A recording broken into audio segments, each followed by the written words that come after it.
Only yesterday we saw Israel forces dressing up both as, in Hamas-style clothes and Palestinian clothes to go into a hospital on the West Bank and take out 3 Hamas terrorists.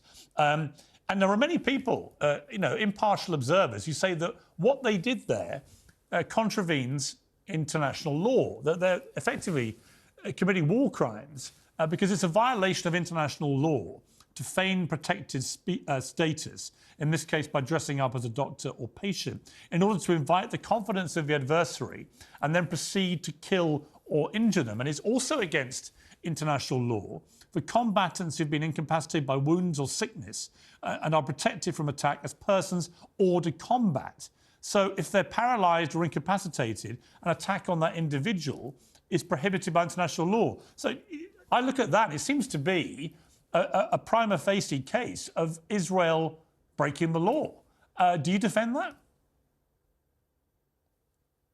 Yes, I defend that. Because if Hamas, or in this case Islamic Jihad, is using a hospital as a terror base, which they have historically done, then the violation of international law is on them. I mean, by all international law, using a hospital as a terror base, which we have seen in the Gaza Strip, we're currently seeing in the West Bank as well, that's the war crime. I always find it very bizarre that international law is invoked when it comes to a response to a war crime, but not to the original war crime. If you use a hospital as a terror base, then the hospital is no longer only a hospital. It also becomes a site from which terror is emanating. And so when Israel engages in a targeted military operation, by the way, not killing any civilians in this particular operation, killing people who are clearly terrorists, that is the war crime as opposed to terrorists using the hospital as an organizing base? That seems to me peculiar. Well, it is by the letter of the law of international law. Yeah, it is. What they did was a war crime.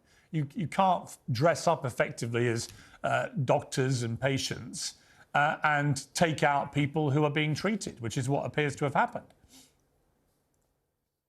Well, it's unclear whether they were being treated or whether they were simply using the hospital as cover.